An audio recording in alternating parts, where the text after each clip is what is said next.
ইমামে হাসান হোসেন রাদিয়াল্লাহু আনহুমা দুই ভাই একদিন মায়ের গলা ধরে কাঁদতে লাগলেন, মা আমরা তো গরিব কেন মা?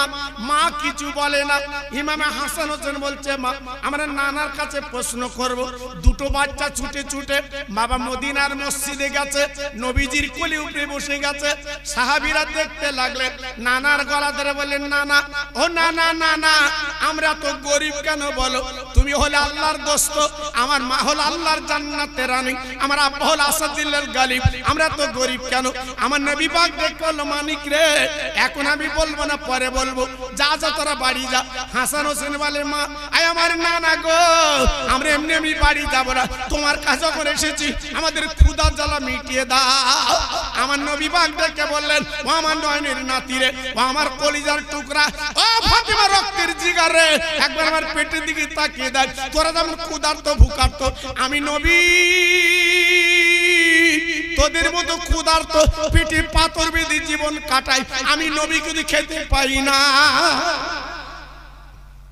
হাসান আর হোসেন, হাসান আর হোসেন নানার গলা ধরে নানার দুই গালে চুমু দিয়ে বলছে, নানা তুমিও খেতে পাও না, আমরাও খেতে পাই না, তো একটা কাজ করো, আগামীকাল আমাদের বাড়ি তোমার দাওয়াত, আমাদের বাড়ি তুমি যাবে, তোমার পেট ভরে খাওয়াবো।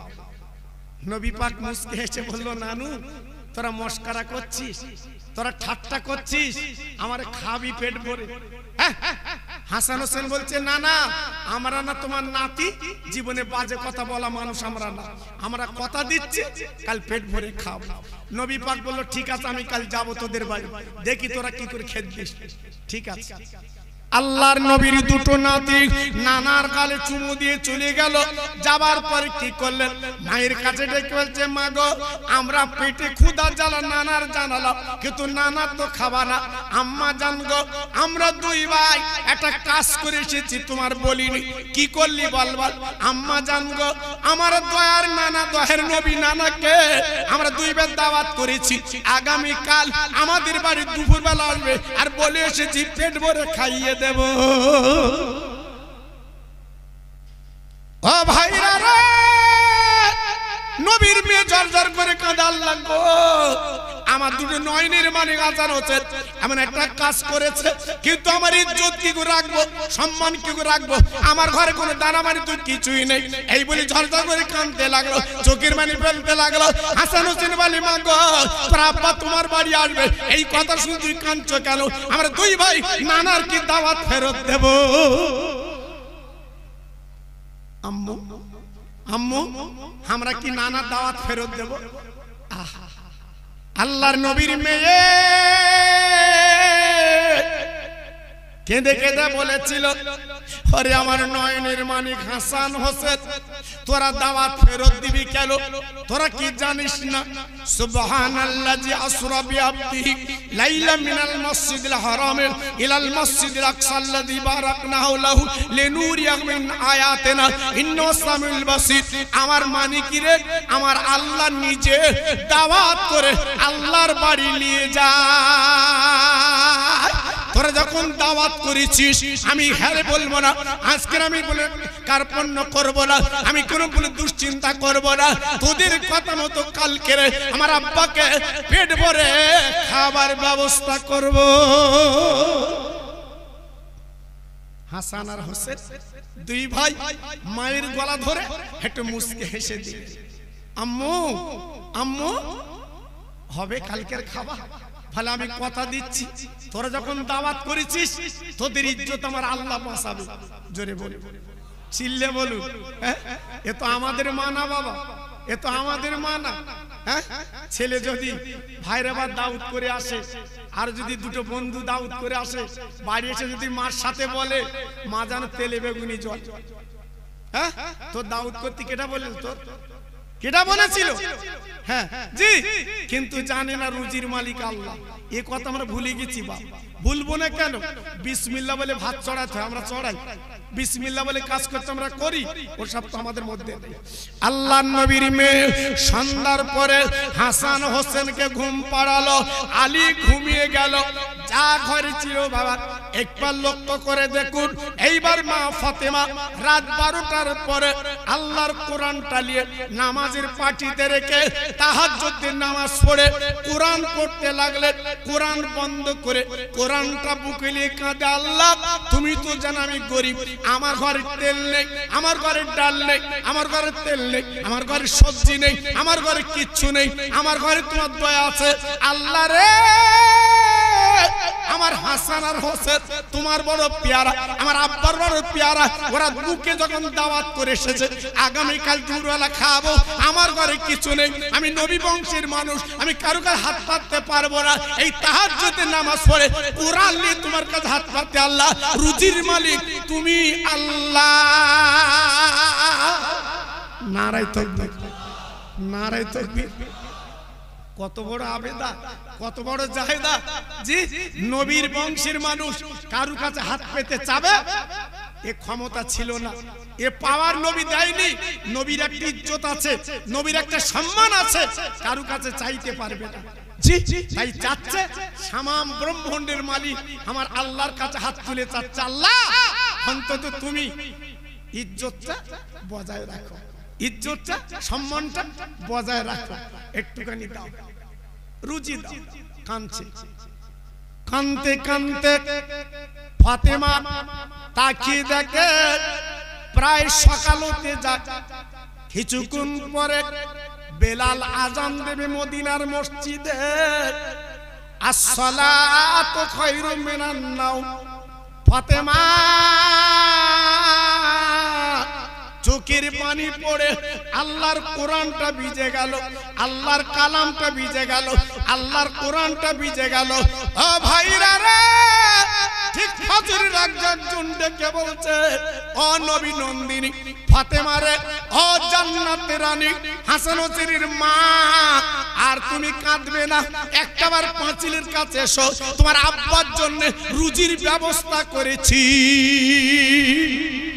একটু জোরে বলুন, চিল্লে বলুন। ফাতেমা ছিল এমন নারী, ফাতেমার হাত কেউ দেখতে পেত না বাবা, ফাতেমার মুখ কেউ দেখতে পেত না, ফাতেমার পা কেউ দেখতে পেত না। ফাতেমার হাত মোজা পরা থাকতো, ফাতেমার পা মোজা পরা থাকতো, ফাতেমার বোরকা পরা থাকতো। ফাতেমা মদিনার পথে যেত, মদিনার বাজারে যেত, ফাতেমা বলে কেউ চিনতে পারত না। জোরে বলে, চিল্লে বল। আর আমাদের ফাতেমা ভাঙড়ের বাজারে যাচ্ছে, আল্লাহু আকবার, সব ঢাকা, সব ঢাকা, আল্লাহু আকবার। চিন্তা করতে পারছে আমাদের ফাতেমা যখন স্বামী কিছু না আনতে পারে, এরাও বসে কোরআন পড়ে। হ্যাঁ, কিছু কিছু মেয়ে আছে গালির হাফেজ, স্বামীর বলে বে করিলে কেন আন্দাজ পাওনি, আনবে না তো বুঝতে পারো না। জি, আর ফাতেমা দেখেন কেমন নারী, ফাতেমা দেখেন কেমন গুণী, আল্লাহর কাছে কাঁদছে, আল্লাহর কাছে বলছে ফয়সালা কে করলেন, আল্লাহ করলেন। আব্বাজান রে, ফাতেমা পাঁচিলের কাছে চলে গেলেন। যাবার পরে এইবারে ফাতেমা পাঁচিল দরজাখানা খুলে ফাতেমা বলছে তুমি কে? বলে মা গো, তুমি আমার চিনবা না মা, তুমি আমার বুঝবা না মা, জানবে না, তুমি হাত দুটো বাড়িয়ে দাও। ফাতেমা জরুরি পাঁচিলের বাইরে হাত দুটো বাড়িয়েছে, এক বাসন খানা ফাতেমার হাতে তুলে দিয়েছে, মা এটা বরকতি খানা মা, এক বিন্দু চিন্তা করবে না, তোমরা খাবে, তোর আব্বা খাবে, এই বাসনের খানা আমি তোমার ঘরে পৌঁছে দিলাম। জোরে বলুন, চিল্লে বলুন। আল্লাহ দিলি ফুরোয় না, আর মানসি দিলে কুলোয় না। আল্লাহ দিলি ফুরোয় না, আর মানসি দিলে কুলোয় না। এইবারে বাসনটা নিয়ে আল্লাহু আকবার, বরকতি বাসন এইবারে চৌকির তলায় রেখে বাসন মুড়ি দিল, বাসন মুড়ি দিল।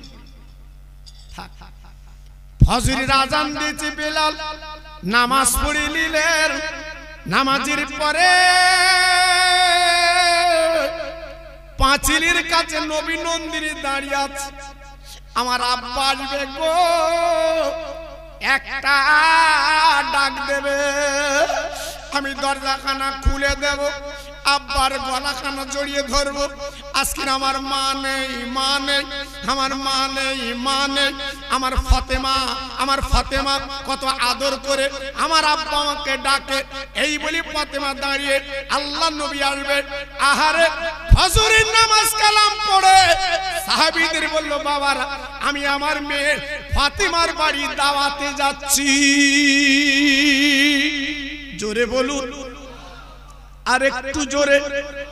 সাহাবীরা বলে, নবী গো আপনি আছেন যেখানে আমরা আছি সেখানে, নবী আছে যেখানে আমরা আছি সেখানে, আপনি যাবেন মেয়ের বাড়ি, আমরা কি যাব না? একটু অনুমতি দিন, আমরা যাব। আমার নবী পাক কি করলেন? যত মদিনার মসজিদে সাহাবীরা নামাজ পড়েছে সবাইকে অনুমতি দিলেন। সব সাহাবীরা নবীর পিছন পিছন ফাতেমার বাড়ি হাজির। নবী আমার দরজা নক করলেন, আসসালামু আলাইকা ইয়া আহলাল বায়াত ইয়া ফাতেমা। নবীর মেয়ে জবাব দিলেন, ওয়া আলাইকুমুস সালাম লাব্বাইক আব্বাজান আমি হাজির। দরজাখানা খুলে দিলেন। বাপ আর মেয়ে মধুর সম্পর্ক। আল্লাহ পাক পৃথিবীর জমিনে যাদের মেয়ে দিয়েছে তারা জানে মেয়ে যে কত আদরের নিয়ামত আল্লাহ পাক তাদের দিয়েছে। আমার নবী পাক যেই ঘরে ঢুকেছে, ফাতেমা গলাখানা জড়িয়ে, ফাতেমা গলাখানা ধরে আস্তে আস্তে চৌকিতে বসালেন। আব্বা জান গো, আমার দুটো নয়নের মানিক ইমামে হাসান হোসেন ওরা দাওয়াত করেছে, আপনি দাওয়াত কবুল করেছে, আপনি এসেছেন, আমি বড় খুশিতে বাগে বা। আমার নবী পাক দয়ার নবী ডেকে বলছে, মা আমার দুটো হাসান হোসেন নয়নের তারা কই, ডেকে দাও। আব্বা জান গো ওরা বারান্দায় ঘুমিয়ে আছে, দাও দাও ডেকে দাও। দুটো বাচ্চাকে ফাতেমা ডেকে দিলেন। ইমামে হাসান ইমাম হুসাইন দুই ভাই উঠে এইবার চোখ ডলতে ডলতে নানার কোলে নানার গালে চুমা দেয়। ওরে নানা রে এত সকালে কারণ কি? বলে নানু ভাই রে, তোরা আমার নয়নের মানিক, তোরা আমার কলিজার পাড়া, তোরা দাওয়াত করেছিস, তোদের দাওয়াত কি ফেলা যায়? এই জন্য আমি সকাল সকাল তোদের বাড়ি এসে হাজির। নাতি আর নানা, নাতি আর নানা মেয়ের সন্তান, এ যে বড় আদরের জিনিস। তাই আমার নবী পাক মুসকে মুসকে হেসে বলছে, মানিক গতকালকে দাওয়াত করে কি বলেছিলিস? পেট ভরে খাবো। কই রান্না দেখছি না তো, কই তোর মা তো রান্না করিনি, তাহলে গতকালকে বলে এলি পেট ভরে খাবো, কি ব্যাপার? আমি কি খালি মুখে ফিরে যাব? আল্লাহর নবীর নাতি মায়ের গলা ধরে বলছে, মা ও মামা, ও মামা গতকাল তুমি বলেছিলে আমার তোমার আব্বাকে খাবে, ওই রান্না বান্না কি একবার তুমি দেখাও না। আল্লাহর নবীর মেয়ে বলছে, ওরে আমার মানিক কি রে, ফাতেমা মিথ্যে কথা বলে না, ফাতেমা বাজে কথা বলে না, সব রান্না কমপ্লিট। ওরে আমার মানিক গো, তোরা দেরি করবি না, যা যাও জলদি করে উজু করেলে, উজু করেলে হাত মুখ ধুয়েলে, এইবার তোরা চলে আয়। দুটো মানিক ইমামে হাসান হোসেন এইবার উজু করে নিয়ে এইবার হাত মুখ ধুয়ে মায়ের কাছে চলে এলো। মা কি হবে, খানা কই, হাঁড়ি কই, রান্না কই? ফাতেমা ডেকে বলল, মানিক দাঁড়া দাঁড়া দাঁড়া দাঁড়া। চৌকির তলার থেকে এইবার আপ্পার বাসনখানা পার করে দুই বাচ্চার কোলে দিয়েছে। ওরে আমার মানিক রে, এই লে এক বিদু চিন্তা করবি না, আমি খানা রান্না করে রেখেছি। হাসান হোসেন বলছে, মা তুমি একটা বাসনে খানা দিয়েছো, তা আর হাঁড়ি কই কেন? হাসান হোসেন বলছে, মা আমরা হাত মুখ ধুতে ওযু করতে যেয়ে দেখি মদিনার মসজিদের সাহাবীরা আমার নানার পিছনে চলে এসেছে, সব বাড়ির বাইরে হ্যাঁ গিজ গিজ গিজ গিজ করছে। এখন ওদের তো খাওয়াতে হবে, দিয়েছো বাসনে একটা, দিয়েছো বাসনে একটা, এখন কি হবে উপায়? এখন কারে দেবো আর কারে দেব না? আম্মা তা রান্না বান্না যদি করো তা চুলো হাঁড়ি কই? হ্যাঁ আমার নবী পাকের মেয়ে কত বরকতি মেয়ে বাবা, কত আবেদা জাহিদা জান্নাতের রানী ফাতেমা কি বলেছিল বাবা, ওরে আমার মানিক রে ছোট বাসন বলে নিজেকে ছোট মনে করো না, আমি মা অনুমতি দিলাম। ওরে আমার মানিক বাইরে যত আমার আব্বার সঙ্গে সাহাবীরা এসেছে তোরা বিসমিল্লাহ বলে খাইয়ে দিবি, তবে আমি মা বলছি ছোট বাসন বলে জানো আত্মাটা দিবি না, সকল সাহাবীকে পুরো পেট খাইয়ে দিবি। একটু জোরে বলুন, একটু চিল্লে বলুন। হাসান হোসেন বলছে মা এক বাসন খানা আর অত সাহাবী সব পেট ভরে খাওয়াবো। বলছে কোনো কথা না, যা বলছি তাই শোন, খাইয়া। দেখেন আমাদের মা না, এলো ফাতেমা মা। ফাতেমা মা এনার বরকত আলাদা ছিল বাবা, বরকত আলাদা ছিল। জি দুটো ডিম করেছে, জামার সঙ্গে তিনজনে এসে ডিম সেরে ফেলে বলতে দিও না। কেন? বলতে জামার দেবো নিয়ত করেছি, ওগা দেবো কেন? দেখেছে নবীর মেয়ে ছিল আলাদা, আগে ওদের খাইয়া তারপর আমরা খাবো।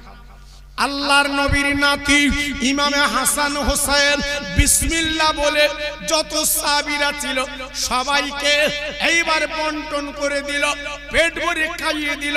এইবার বাসন আনলো, আনার পরে মাকে বলছে মা ও মামা ও মামা আমরা দুইবার শুনতে চাই, একবার বলো কি খানা দিলে? যত সাহাবী ছিল পেট ভরে খাইয়ে দিয়েছি, কিন্তু বাসনের এক লোকমা খানা ফুরুইনি। জোরে বলুন, জোরে বলুন। দেনেওয়ালার মালিক কে? দেনেওয়ালার মালিক কে? লেনেওয়ালার মালিক কে? একমাত্র আল্লাহ। এই জন্য তো ভালো মেয়ে ঘরে আনতে হয়, ভালো মেয়ে ঘরে আনতে হয়। গতদিন বলছিলাম যদি মেয়ে ঘরে আনেন ভালো, জীবনটা শান্তি হবে, জীবনটা ভালো হবে। এই জন্য আবেদা জাহেদা মেয়ে খুঁজতে হয়। আবার আপনি যখন মেয়ে বিয়ে দেবেন ছেলেটাও দেখে নেবে, ছেলেটাও দেখে নেবে বিড়িখোর না তামাকখোর না অন্য কিছু খোর দেখে নেবে, দেখে নেবেন। কত মানুষ ফোন করে জানেন, হুজুর মেয়ে বেদে জ্বলছি, মেয়ে বেদে জ্বলছি। কত লোক ফোন করছে হুজুর ছেলে বেদে আমরাও জ্বলছি। কেন? সে মেয়ে বর্তমান পাওয়া খুব মুশকিল, সে মেয়েও পাওয়া খুব মুশকিল। যে মেয়ে কথাই বলে হ্যাঁ আপনার সংসার সুখের হয় রমণীর গুণে, সে রমণী কই? সে মেয়ে কই? সে ছেলে কই? আজ আসে বাবা। জি আল্লাহর নবীর নাতি বাসন কানা আনলেন, সামনে রেখে দিয়ে পাঁচজন বলে বসলেন।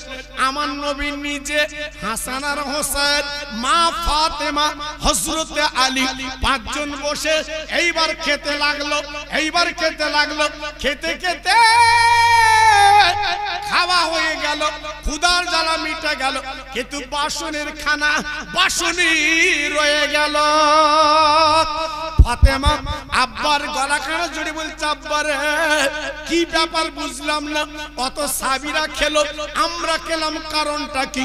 আমার নবী পাক মুস্কেছে বলেছিল মা আজকের বরকতি খানা, তুই যে রাতের বেলা আল্লাহর কোরআন পড়ে চোখের পানি ফেলে কেঁদেছিস, এই খানা দুনিয়ার খানা না, এই খানা হোটেলের খানা না। ও মা মনে রেখে দিস যিনি খানা দিয়ে গেল তুমি চিনবা না, উনি হলো হযরতে জিবরাইল, এটা হলো আল্লাহর দয়ার জান্নাতের খানা।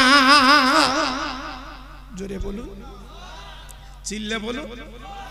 বাবা চাইলেই কিন্তু পাওয়া যায়, চাইলেই কিন্তু পাওয়া যায়, কিন্তু আমরা তো চাইবো না বাবা, আমরা তো চাইবো না বাবা। আমার মেজি হুজুরের কথা বলতে বলতে এই পর্যন্ত এসেছি, একটুখানি বলে দেই। আমার মেজি হুজুর বাংলাদেশে সবাই যাবে নৌকো করে যাচ্ছে। আমার মেজি হুজুর সকাল 10টায় খানা খেতে, সকাল 10টা আমার মেজি হুজুর খানা খেতে। আমার মেজি হুজুর নিয়ম কানুন ছিল আলাদা, আমার মেজি হুজুর নিয়ম কানুন আলাদা ছিল। জি 100-র উপরে বেঁচে ছিলেন আমার মেজি হুজুর, নিয়ম কানুন আলাদা। ঠিক 10টায় খানা দিতে হবে, 10টা 5 হয়ে গেলে হুজুর খাবেন। হুজুর জিজ্ঞেস করবে খাদেমদারকে বাবা কত বাজে? হুজুর 10টা, দাও খানা দাও। হুজুর 10টা 10 খাবো না। আমাদের মতো না, 3টে 4টে শুধু ঠেলছে। জি আল্লাহু আকবার ওইরে কড়ি মেরে যাচ্ছে খাবার আলবা আর শুধু কোক কোক করে গিলছে একটু চিবো 32টা আল্লাহ দাঁত দিয়েছে একটু ভালো করে চিবোই না শুধু দেখতে মেশিনে ফেলে আর জিবির মধ্যে ভেতর লে যায় হচ্ছে রে বাবা হেতে বরকত নি জি আমার মেজু যে নৌকো করে যাচ্ছে 10টা বাজতে 10 মিনিট বাকি মেজুজির বলছে বাবা মাঝি 10টা বাজতে 10 মিনিট বাকি ধারে রাখো আমি মেজুজির খানা খাবো মাঝি বলছে হুজুর আমার নৌকোয় কোনো খানা নেই আধ ঘন্টা বাকি আছে এখন কি করব ধারে যেতে আধ ঘন্টা দেরি আমার মেজুজি বলছে বাবা মাঝি রে আমি কিন্তু 10টায় খানা খাই 10টায় দিতে হবে বাবা হুজুর আমি পারবো না বেয়াদবি মাফ করে দিন আমি আধ ঘন্টা পরে আপনাকে খানা দিতে পারি মেজুজি বলছে বাবা না না না আমি আবু জাফর মেজু 10টায় খানা খাই এই বলতে না বলতে ঠিক 10টা বাজতে 5 মিনিট বাকি বাবা নদীর পারে একজন হাসান দিয়ে ডাকছে ওরে মাঝি দাঁড়া দাঁড়া দাঁড়া আমি মেজু হুজুরকে একটু খানা দিয়ে দেব জোরে বলে ওনার ইতিহাসে পাওয়া গেছে এইবারে মাঝি যখন ধারে রাখলো ওই অচেনা মানুষটা খানা দিয়ে গেল মেজু হুজুরকে খানা কি খানা হালুয়া রুটি আমার মেজে হুজুরকে দিলেন আমার মেজে হুজুর পীর কেবলা খেলেন ঠিক 10টায় আরো সঙ্গী যারা ছিল ওদেরকে খাইয়ে দিলেন সবাই বলছে মাঝি বলছে হুজুর জীবনে বহু হালুয়া রুটি খেয়েছি একই রুটি আমাদের খাওয়ালেন আমাদের কলিজাটা জুড়িয়ে গেছে জানটা জুড়িয়ে গেছে আমার মেজে হুজুর বলছে ও বাবা মাঝি রে আরে সঙ্গীরা মনে রেখে দিও আমি মেজে হুজুর যখন ক্ষুধা লেগেছে আমি 10টা যখন খাই মনে রেখে দিও এই দুনিয়ার কোন হালুয়া রুটি না আল্লাহর দয়ার জান্নাতের হালুয়া রুটি নারায়ে তাকবীর নারায়ে তাকবীর নারায়ে তাকবীর আমার মেজে হুজুর জীবনে আল্লাহর জান্নাতের হালুয়া রুটি খেয়ে তিনি দুনিয়াতে চলে গেছে জি আমার মেজে হুজুর পীর কেবলা জানা যায় 40 লক্ষ লোক হয়েছিল জোরে চিল্লে বলুন সুবহানাল্লাহ পৃথিবী দেখো আমার মেজে হুজুরের জানাজা জি এজন্য বলছি বাবা হাত জোড় করে বলছি ভালো হও শান্ত হও সুন্দর হও কোনো চিন্তা করতে হবে না আমি বারবার বলে দিয়ে যাচ্ছি আমি আপনাদের খোকা ভাই একটু দোয়া রাখবেন আল্লাহর কাছে একটু মোনাজাত করবেন আল্লাহ পাক যেন ঈমানের জ্যোতির সঙ্গে বাঁচিয়ে রাখে আমার পরে আমার ছোট ভাই আপনাদের সকলের জানা চেনা এলাকায় বহুবার এসে আসে আমার ছোট ভাই হাফেজ মাওলানা সাইফুল্লাহ সাহেব তিনি আপনাদের কাছে তসবিহ আনবেন তারই আগে আপনারা প্রত্যেকে একটু দাঁড়ান যারা এখনো বাইরে আছেন ভিতরে চলে আসেন একটু সালাম দেন ওঠেন সবাই ইয়া নবী সালাম আলাইকা ইয়া রাসূল